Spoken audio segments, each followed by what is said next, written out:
हर खबर पर होगी आपकी पकड़। डाउनलोड कीजिए एबीपी लाइव ऐप। नमस्कार, आप देख रहे हैं एबीपी न्यूज। आपके साथ हूं मैं रोबिका लियाकत। 5 बजे की इस बहस में आप सभी का बहुत बहुत स्वागत है। यूपी में पिछले कई हफ्तों से माफिया के खिलाफ सरकार बड़ी मुहिम चला रही है।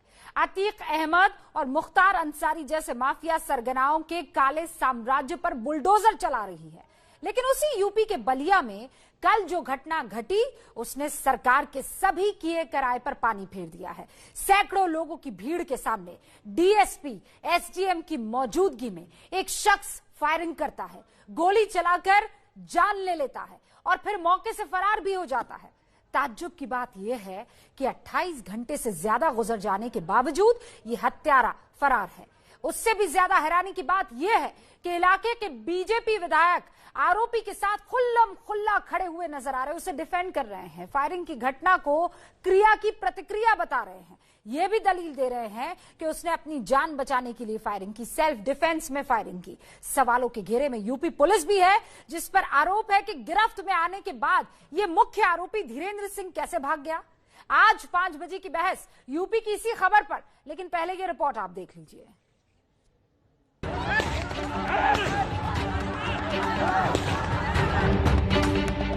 क्रिया की प्रतिक्रिया होती है। इस पुत्र के सामने पिता और उसके माता को, उसकी भाभी को लोग लाठी से मारेंगे और ईंटा से कूचेंगे, किसी भी पुत्र के मन में क्या बात उठेगी।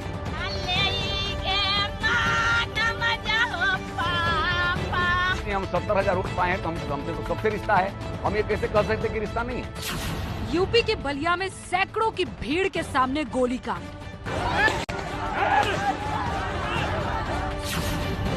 राशन की दुकान को लेकर संग्राम, फायरिंग से कोहराम। जिस प्रदेश में पुलिस प्रशासन का इकबाल खत्म हो जाता है, समझो उस प्रदेश में तालिबानी जैसा माहौल हो जाता है। फायरिंग के वक्त सीओ से लेकर एसडीएम तक मौजूद। 1-1.5 साल बाद जब उत्तर प्रदेश में चुनाव होंगे तो जो पिछले 5 साल में उत्तर प्रदेश में हुआ है, उत्तर प्रदेश की जनता उसको जरूर अपने संज्ञान में लेगी। जब पंचायत का चुनाव करीब आता है तो राजनीति गर्माती है। अब पंचायत का चुनाव सर पे है, हर गांव में, तो थोड़ा होते हैं। गुनहगार गिरफ्त में आया, फिर किसने भगाया? जो व्यक्ति पकड़ा गया है, अभी तक कोई व्यक्ति यहाँ गिरफ्तार नहीं दिखाया गया है, नहीं तो पकड़ा ही गया है। हम लोग प्रयास कर रहे हैं कि गिरफ्तारी शीघ्र हो जाए। बलिया का हत्यारा बीजेपी के विधायक का दुलारा। किसी के भी पिता को, किसी के माता को, किसी की बहन को, किसी के भाभी को भी मार करके कोई मार देगा तो वहां पर क्रिया की प्रतिक्रिया होती है। क्रिया की प्रतिक्रिया होती है। बलिया के बवाली पर बीजेपी विधायक का हाथ। सवाल यह है कि पुलिस की मौजूदगी में फायरिंग की वारदात कैसे हुई, इसका जवाब कौन देगा। 24 घंटे बावजूद बलिया का ये गुनहगार फरार क्यों है, इसका जवाब कौन देगा। क्या पुलिस की गिरफ्त से ये हत्यारा भगाया गया है, ये भी बड़ा सवाल है। हत्यारे को बीजेपी विधायक का समर्थन क्यों मिल रहा है, और सवाल ये कि बलिया की घटना से माफिया विरोधी मुहिम पर बड़ी चोट नहीं है। जो खास मेहमान हमारे साथ बने हुए हैं उनसे आपका तारुफ करवा दूं। मनीष शुक्ला साहब जो कि प्रवक्ता हैं उत्तर प्रदेश बीजेपी के, हमारे साथ जुड़ चुके हैं। हमारे साथ घनश्याम तिवारी साहब है जो कि प्रवक्ता हैं समाजवादी पार्टी के। सुरेंद्र सिंह राजपूत हमारे साथ जुड़ चुके हैं जो कि कांग्रेस के प्रवक्ता हैं। हमारे साथ सतीश प्रकाश साहब जुड़ चुके हैं राजनीतिक विश्लेषक के तौर पर, लेकिन अक्सर यहाँ पर बीएसपी से जुड़ी राजनीति पर अपनी बातें मुखर तौर पर रखते हैं। और शांतनु गुप्ता इस वक्त आपको दिखाई दे रहे हैं जो कि लेखक है। आप सभी का बहुत बहुत स्वागत है। सबसे पहले रणवीर का मैं रुख करूंगी, इसलिए क्योंकि हमने बलिया के विधायक सुरेंद्र सिंह से आज बात करनी चाहिए। उनको लाइव यहां इस कार्यक्रम में हमने इनवाइट किया क्रिया की प्रतिक्रिया देने के लिए, लेकिन रणवीर जहां पर मौजूद हैं वहीं से बलिया के विधायक जी लापता हो गए। कहां गए रणवीर, क्यों चले गए, क्यों वादा खिलाफी की? देखिए, मैं जिस चौराहे पर खड़ा हूं यहाँ से करीब 1 किलोमीटर पीछे विधायक जी का गांव है, जहां पर उन्होंने 5 बजे हमें बुलाया था। लेकिन जब उनके घर पे पहुंचे तो पता चला कि विधायक जी ये कह के निकल गए कि उनके किसी परिचित को बहुत ज्यादा चोट लगी है और उसको देखने के लिए वो बलिया जा रहे हैं। तो विधायक जी शायद प्रतिक्रिया नहीं देना चाहते हैं। जिस क्रिया की प्रतिक्रिया की बात हुई थी, इसी वजह से वो निकल गए। तो हम इनके घर पे थे, अभी भी इंतजार कर रहे हैं कि अगर विधायक जी आ जाएं, अपनी बात रख दें, अपनी सफाई दे दें।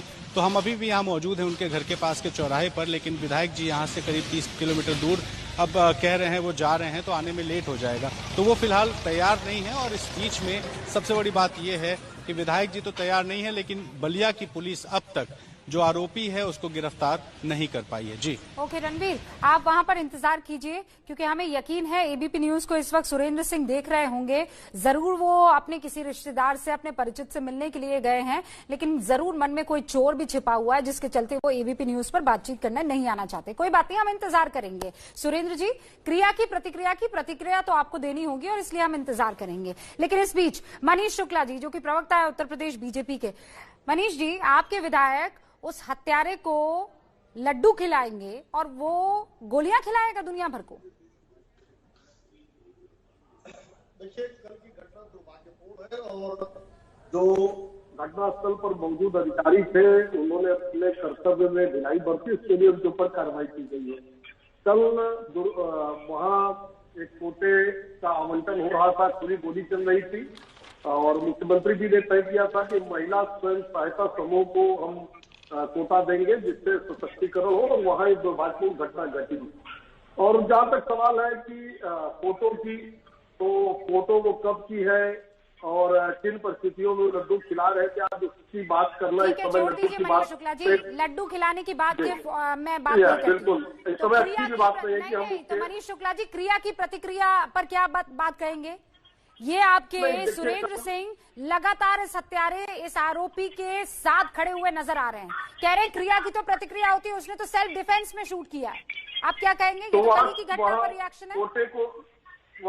कोटे को लेकर महिला स्वयं सहायता समूह को कोटे देने के लिए खुली गोली चल रही थी, जहां आपस में ये कंफ्लिक्ट हुआ, जहां मारपीट हुई। एबीपी न्यूज सुबह से कवर कर रहा है, घटना पर मत जाइए ना मनीष जी। मुझे इस विधायक के बारे में बताइए ना, इस विधायक की प्रतिक्रिया पर प्रतिक्रिया दीजिए ना मुझे। नहीं, देखिए, मैं तो इस पूरी घटनाक्रम में भारतीय जनता पार्टी का क्या कहना है और सरकार ने क्या स्टेप लिए, उस बात को मैं कह सकता हूँ। और जब तक अभी वो बयान को हमने भी देखा नहीं, क्यों नहीं देखा है? आपने क्यों नहीं देखा है? वो बयान मैं आपको सुनवा देती हूँ। किन परिस्थितियों में? परिस्थिति क्या होती है सर? कहा क्या सवाल थे, किस कॉन्टेक्स्ट में उन्होंने कहा, ये उसका जवाब सुरेंद्र सिंह जी देंगे। अच्छा, बाकी सब में आपको कोई किसी तरह की सिचुएशन नहीं देखनी होती, सर्कमस्टेंसेस नहीं देखने होते हैं, लेकिन अब सुरेंद्र सिंह के बयान में आपको पूरी पीएचडी करनी है और उसके बाद आप बयान देंगे। मुझे पूरी बात कह लेने दीजिए। देखिए, सुरेंद्र सिंह जी आपके चैनल पर बैठेंगे, ये बात तो आपने सीधे उनसे तय की। पार्टी ऑफिस ने तो मुझे आपके पास भेजा और इसलिए वो फिर आज आप अभी चैनल पे बता रहे हैं कि वो बैठने वाले से नहीं बैठे, कुछ चैनलों पर वो बैठे भी, तो वो उनके बयान है, स्थानीय विधायक है, उनके पास क्या इनपुट है, किस इनपुट के आधार पर उन्होंने कहा उसका जवाब होता है। तो आप ये कह रहे हैं कि उन्होंने जो बयान दिया उसके पीछे इनपुट देखना चाहिए, जो बयान दिया वो गलत बयान नहीं था। देखिए रूपिका जी, आपके जो शब्द है अपने मुंह से कहिए, मैंने ये कहा। मैं तो सवाल पूछ रही हूँ, सवाल का जवाब दीजिए ना। आप इंडोर्स करते हैं कि नहीं करते हैं उनकी इस बयानबाजी को? जी, आप उनकी इस बयानबाजी को कि क्रिया की प्रतिक्रिया होती है, इस आरोपी ने अपनी सेल्फ डिफेंस में शूट किया, आप इसको इंडोर्स करते हैं कि नहीं करते हैं? भाई, मैं इस चैनल पर बैठ के किसी चीज को ऑन क्यों करूं जिस चीज की अभी कानूनी प्रक्रिया चल रही है। 6 आरोपी गिरफ्तार हैं, सब कोर्ट में जाएंगे, कोर्ट तय करेगा कि वहाँ क्रिया थी कि प्रक्रिया थी, क्या परिस्थिति थी। अब आपको कोर्ट नहीं, अब आपको कोर्ट की कार्रवाई का इंतजार करेंगे, फिर सजा का इंतजार करेंगे और उसके बाद। अरे मैं आपसे प्रतिक्रिया मांग रही हूँ, मैंने आपको कोई जजमेंट देने के लिए नहीं कहा है, मेरा सवाल सिंपल प्रतिक्रिया लेने का था। घनश्याम तिवारी जी।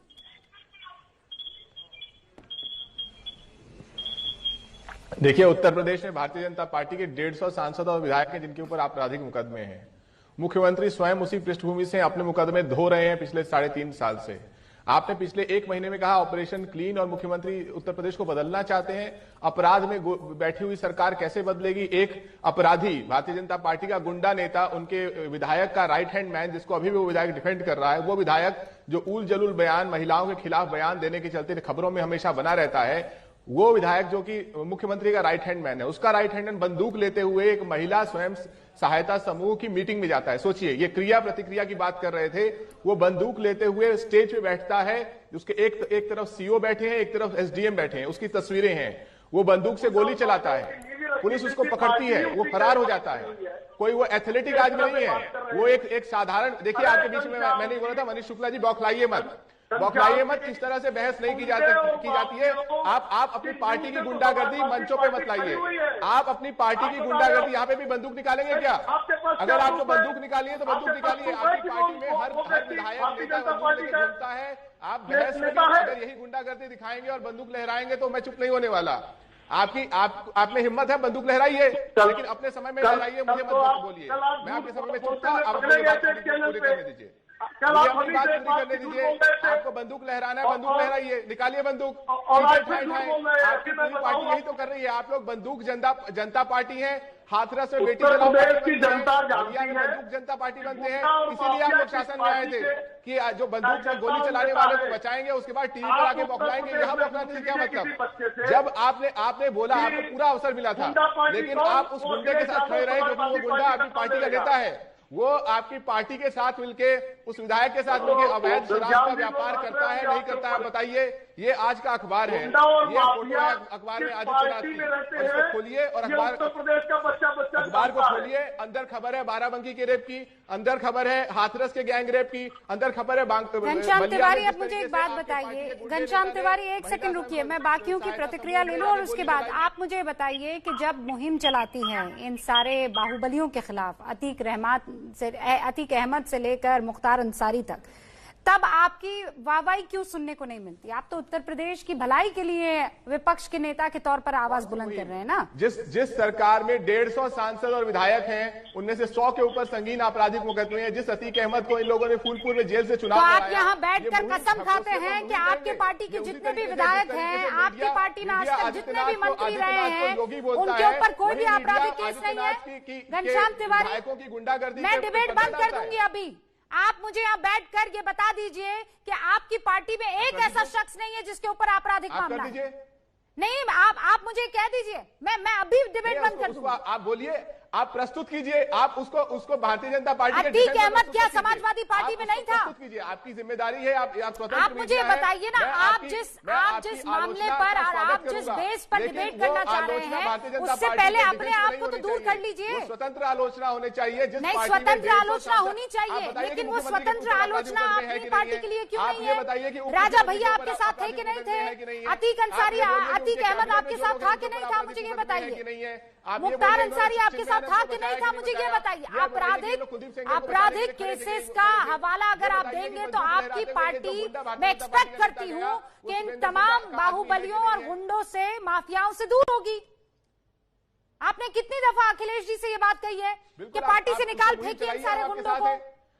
आप उस पर मुहिम चलाइए, आप उस पर मुहिम चलाइए, हम आपके साथ हैं, लेकिन जो मैंने बात रखी है उसका तार्किक उत्तर होना चाहिए। आप फैक्ट से प्रेजेंट कीजिए। आप इस फैक्ट को काटिए कि 150 सांसद और विधायक है कि नहीं है जिनके ऊपर आपराधिक मुकदमे हैं। इस फैक्ट को काटिए कि मुख्यमंत्री के ऊपर आपराधिक मुकदमे है कि नहीं है।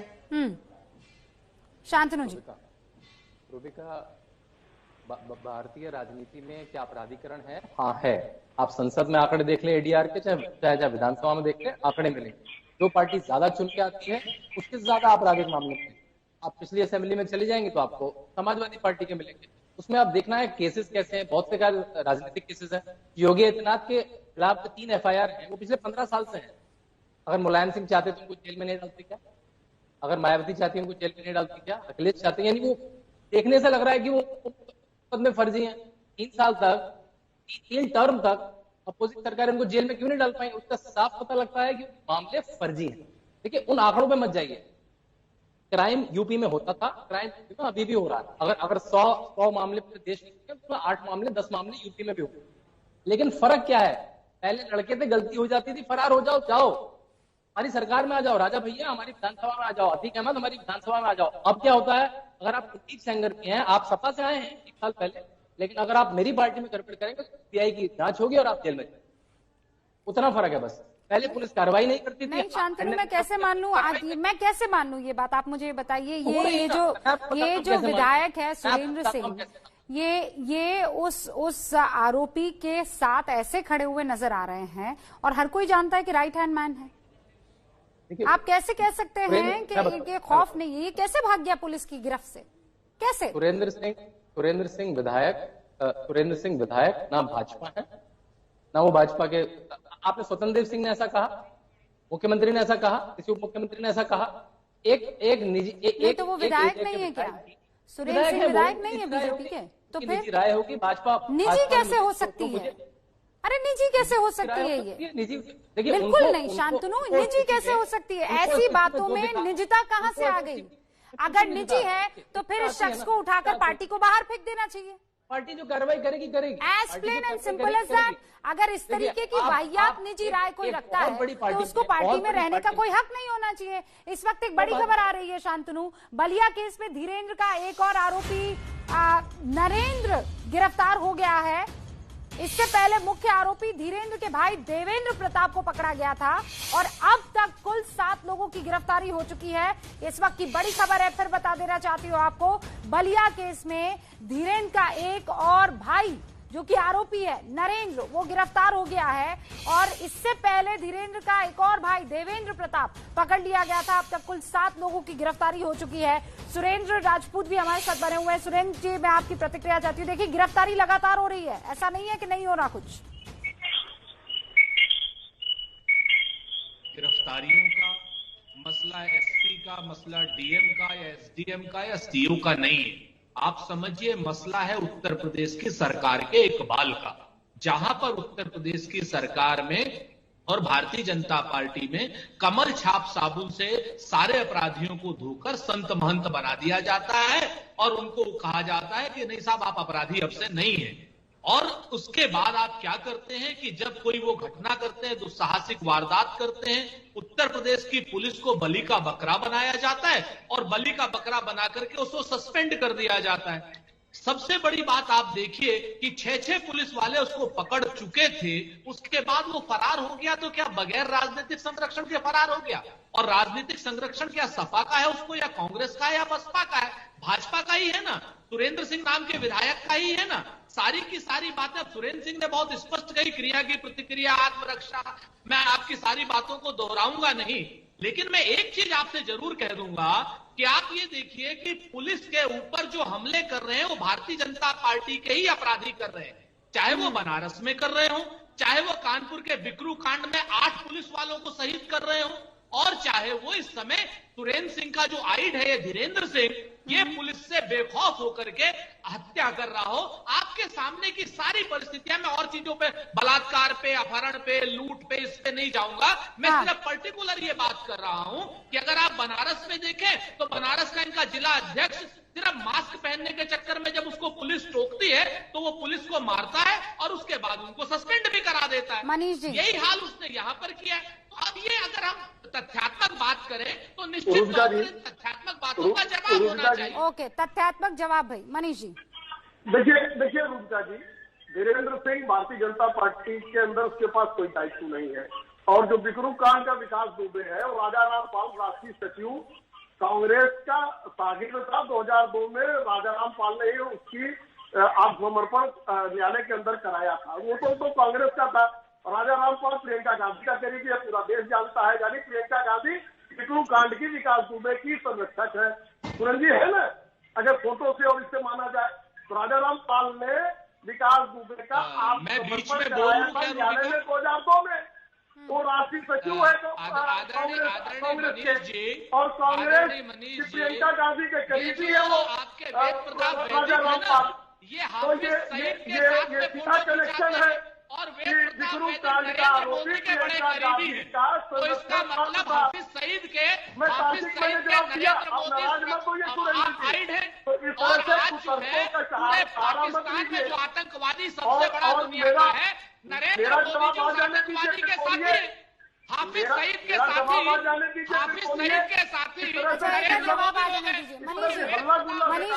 मनीष जी को बात रखने दीजिए। ओके सुरेंद्र जी, अब मैं ये कह रही हूँ, उत्तर प्रदेश की बलिया की जब बात हो रही है, उत्तर प्रदेश की बलिया की बात हो रही है, यानी उत्तर प्रदेश की सरकार की बात हो रही है, उत्तर प्रदेश की पुलिस की बात हो रही है, ये आपको नरेंद्र मोदी क्यों याद आ गए? वो सीएम है क्या? मैं बताता हूँ।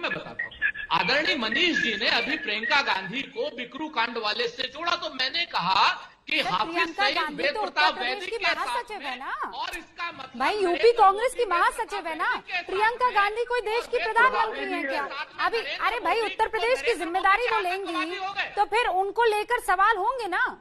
ये क्या बात हुई कि आपने प्रियंका गांधी जी की बात की तो मैं प्रधानमंत्री नरेंद्र मोदी की बात करूंगा? अरे नहीं सर, ये तो ये गलत होगी ना, बिल्कुल नहीं। नहीं तो फिर आप देश की बात नहीं कर रहे हैं, तो फिर आप देश हित की बात नहीं कर रहे हैं, आप दल हित की बात कर रहे हैं, क्योंकि आपकी दुखती रथ को छेड़ दिया, क्योंकि प्रियंका गांधी का जिक्र हो गया तो आपको लगा कि बस अब किसी भी कीमत पर जैसे चुप कराया जाए करवा दूं। ऐसा थोड़ी होता है किसी भी कीमत पर नहीं, ऐसे थोड़ी होता है सर। दल हित मत कीजिए ना, देश हित कीजिए।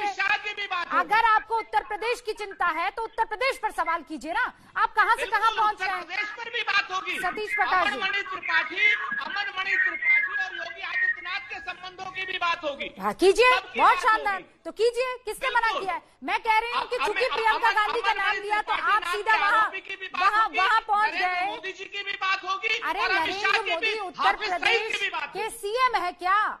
मैं एक सवाल आपसे पूछ रही हूँ। पूछिए। पूछ लिया ना? नहीं, मैं सुन नहीं पाया, बताइए ना। मैं कह रही हूँ, आप मुझे ये बताइए। हाँ सुनिए आप मेरी बात, हालांकि ये बिल्कुल भी कहीं मैच नहीं कर रहा है, पर आपको समझाने के लिए मैं ये बात समझाइए। भाई राजस्थान में अगर किसी तरह की कुछ गड़बड़ी होती है, अशोक गहलोत वहां के सीएम है, तो मैं क्या करूं? सीधा सोनिया गांधी से सवाल करने लगूं? तो यही तो बात इसको बताइए ना मनीष क्या नाम प्रवक्ता जी की, ये बात आप मुझे बता रही है क्योंकि आप सत्ता से डर रही है क्या? अरे फिलहाल तो आपको बता रही हूँ, फिलहाल आपको बता रही हूँ क्योंकि आपने वो चीज शुरू की। मैं उत्तर प्रदेश की कानून व्यवस्था पर सवाल करने के लिए यहाँ पर आई हूँ। इसमें मैं किसी तरह की कोई पॉलिटिक्स नहीं बर्दाश्त करूंगी। कहने के माने बिल्कुल साफ थे मेरे, जो गलत वो गलत। अपराधी अगर जेल की सलाखों के पीछे नहीं और किसी विधायक के बगल में बैठा हुआ नजर आ रहा है, वो किसी भी पार्टी का होगा, उसको सलाखों के पीछे जाना होगा। एक ही सवाल पूछ रहे हैं कि बलिया का जो बवाली है इसके ऊपर विधायक का हाथ क्यों है, और अगर है तो फिर बीजेपी चुप क्यों बैठी हुई है? सारे खास मेहमान हमारे साथ बने हुए हैं, लेकिन मैं चाहती हूँ सतीश जी पहले प्रतिक्रिया आप दे दीजिए, क्योंकि मैं पिछले आधे घंटे की जो डिबेट थी उसमें आपके पास नहीं आई, माफी चाहती हूँ। नहीं देखिए रूबिका जी, विधायक कोई आम विधायक, इस सरकार का रुख है।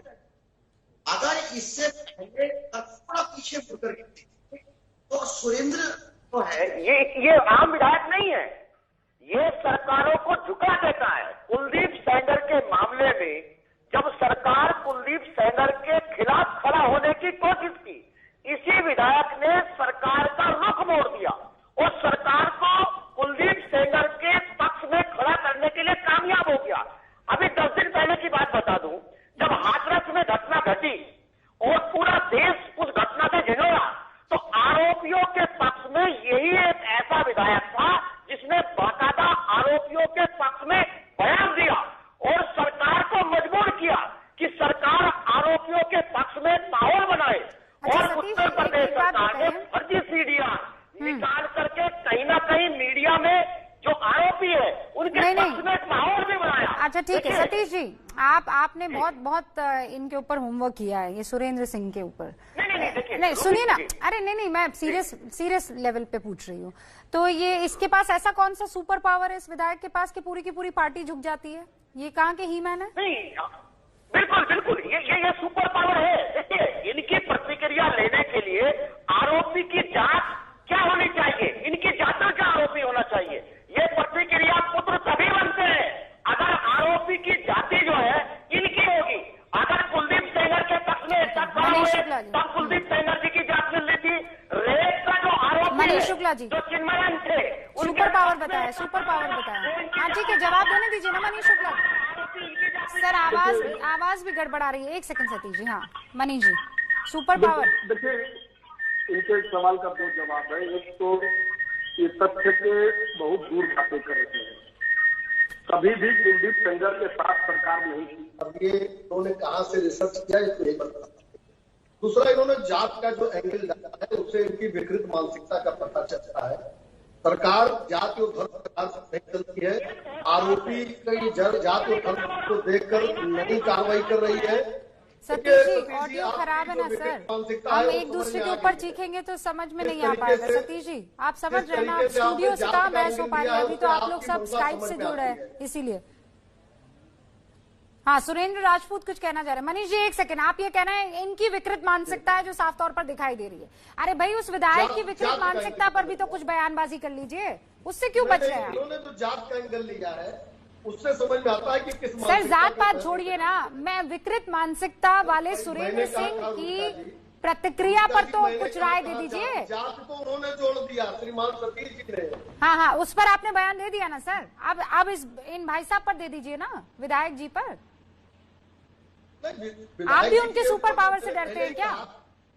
देखिए, विधायक जी का बयान उन्होंने में कब दिया है बिना उसको जाने मैं उस पर टिप्पणी करूं, ठीक नहीं है। तो कह दीजिए ना मनीष जी कि भाई विधायक जी के सुपर पावर से मुझे भी डर लगता है। रूबिका जी, मत मेरी स्थिति को परेशानी में डालिए, मत पूछिए सवाल, कह दीजिए आप। अगर आप सतीश जी के होमवर्क के ऊपर अगर आप विश्वास करके हमसे सवाल पूछना चाहते ना सर, मैं किसी के होमवर्क पर विश्वास नहीं करती हूँ।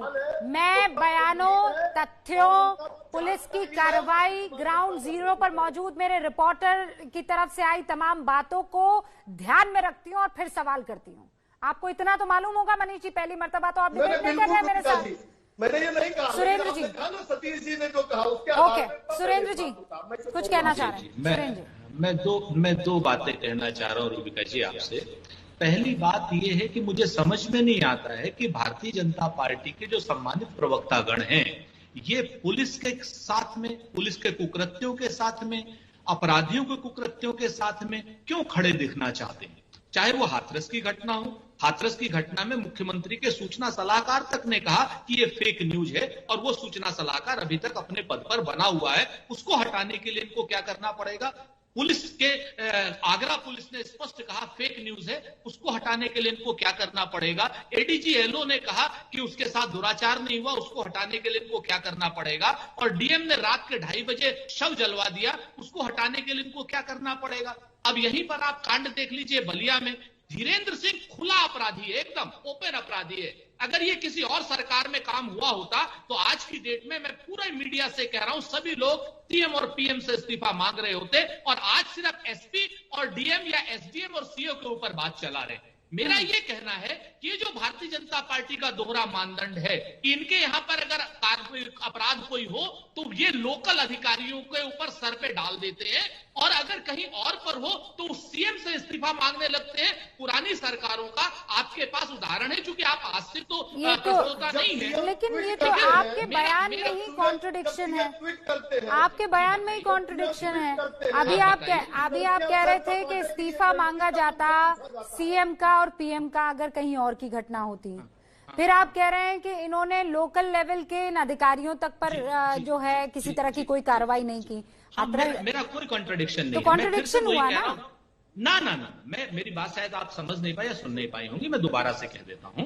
मैंने कहा कि अगर भारतीय जनता पार्टी के शासन में कोई अपराध होता है और अपराधी भारतीय जनता पार्टी का कार्यकर्ता होता है या पुलिस वाले होते हैं, तो ये लोकल लेवल पे एसपी डीएम के ऊपर या एसडीएम के ऊपर बात डाल करके उनको सस्पेंड कर देते हैं, सीएम और पीएम को बचाते हैं। और किसी और राज्य में होती है और किसी राज्य में होता है तो सीएम और पीएम से इस्तीफा मांगा जाता है। और आप तो मनीष शुक्ला जी, अगर राजस्थान में रेप हो तो अशोक गहलोत फौरन इस्तीफा दे दें, लेकिन यही काम अगर उत्तर प्रदेश में हो तो आप डायरेक्ट वहां पुलिस अधिकारियों पर डाल देंगे। गहलोत जी से तब हम बात करते हैं जब वो कहते हैं कि लड़कियां सैर सपाटे के लिए गई थी और आरोपी नाबालिग है, यानी रेपिस्ट के साथ जब सीएम खड़े होंगे ट्वीट करेंगे तब सवाल उनसे पूछा गया। उत्तर प्रदेश के सीएम क्या ट्वीट करते हैं कि कोई घटना होगी तो उसकी 7 पुस्त याद करेंगे, ऐसी कार्रवाई करेंगे। तो वहां तो गहलोत भी साफ साफ बचाते नजर आते हैं, और ट्वीट आज भी मौजूद है कि लड़कियां सैर सपाटे के लिए गई थी, अपने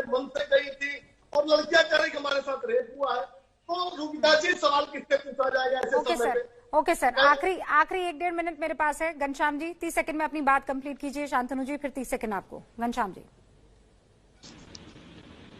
देखिए, पूरी बहस में जो जिस सुरेंद्र सिंह को मनीष शुक्ला बचा रहे हैं, उन सुरेंद्र सिंह का कच्चा चिट्ठा सुनिए। 4 चार्जेस है क्रिमिनल इंटिमिडेशन के, कल्पेबल होमिसाइड का 1 चार्ज है, अटेम्प्ट टू मर्डर का चार्ज है और दुनिया भर के चार्ज हैं। जितने शांतनु जी के पास डिग्री नहीं होगी उससे ज्यादा इनके ऊपर चार्जेस हैं। यही हाल इनके मुख्यमंत्री का, उप मुख्यमंत्री का है। ऐसे लोगों को के साथ सरकार खड़ी रहती है और इनके गुंडे जो भारतीय जनता पार्टी के नेता हैं, बंदूक लहराते हुए लोगों को गोली मार देते हैं और ये क्रिया प्रतिक्रिया में बहस को उलझा देते हैं। सीधा सवाल है, वहां पर पुलिस को सस्पेंड करने से पहले सुरेंद्र सिंह को क्यों नहीं गिरफ्तार करते? जो आदमी इस गुंडे नेता के साथ खड़ा हुआ है, उस आदमी के ऊपर स्वयं इतने सारे क्रिमिनल चार्जेस, उसको गिरफ्तार कीजिए। वो बताएगा कि उनका राइट हैंड मैन कहां छुपा हुआ है या उन्होंने कहां छुपा के रखा है। पॉइंट है, जवाब दीजिए। रूबिका, मैंने जब 2017 में योगी जी की पुस्तक लिखी तो मैंने देखा किस तरह का उत्तर प्रदेश इनहेरिट करा है। योगी ने एक ऐसा उत्तर प्रदेश इनहेरिट करा, उनको ऐसा उत्तर प्रदेश गोद में मिला जिसमें 3 लाख पुलिस की भर्तियां पद होते थे और 1.5 लाख पुलिस की भर्तियां होती। 15 साल में वो 1.5 लाख भर्तियां भरी गई। आज वो 1.5 लाख लड़के ट्रेनिंग कैंप में हैं और 3-4 महीने में वो सड़क पे होंगे पुलिस के नए जब। एक ऐसी व्यवस्था मिली जहां लड़के हैं, गलती हो जाती है, वो फिलोसफी थी पूरे स्टेट। जहां अतीक अहमद, मुख्तार अंसारी, विकास दुबे, राजा भैया, ये सब संसद के गलियारों में घूमते थे, विधानसभा के गलियारों में घूमते थे। वो ऐसी व्यवस्था आज मिली है जब पुलिस बिल्कुल बाहुबलियों के हैंड इन ग्लव थी। उस व्यवस्था से आज की व्यवस्था, आपने खुद ही बताया, भाई पकड़ा गया, दूसरा भाई पकड़ा गया, आप खुद ही बता रही हैं। आधे घंटे आपकी डिबेट में वो एक लड़का पकड़ा गया। जब तक आप कल की डिबेट आएंगी मुझे पूरी उम्मीद है धीरेन्द्र सिंह भी पकड़ा जाएगा। एक विधायक आप कहीं से मिल गया, उसने गलत स्टेटमेंट दे दिया, मैं कहूंगा गलत स्टेटमेंट। अगर उनको कुछ अलग परिस्थिति पता है वहां की तो अलग बात है, आपको लोकल परिस्थिति कुछ और पता है जो मैं बात पता लगे। इसमें फिर बट नहीं होना चाहिए ना शांतनु। हम तो कह रहे हैं कि अगर मंशा उत्तर प्रदेश सरकार की ये है तो फिर ऐसे विधायकों को भी झेलना क्यों, जो अपराधियों का, आरोपियों का साथ देते हुए नजर आते हैं। फिर ऐसे तो 10,000 और अपराधी पैदा हो जाएंगे ना। उनको लग जाएगा कि कोई संरक्षण देने वाला है। तो जो चाह रहे हैं उत्तर प्रदेश के मुख्यमंत्री या चाह रहे हैं बाकी वो तमाम लोग के इसको बड़ा साफ सुथरा बना दिया जाएगा, वो कैसे साफ सुथरा होगा जब उनके नीचे उनके मातहत जो विधायक है वो इस तरीके की हरकतें करते घूमेंगे।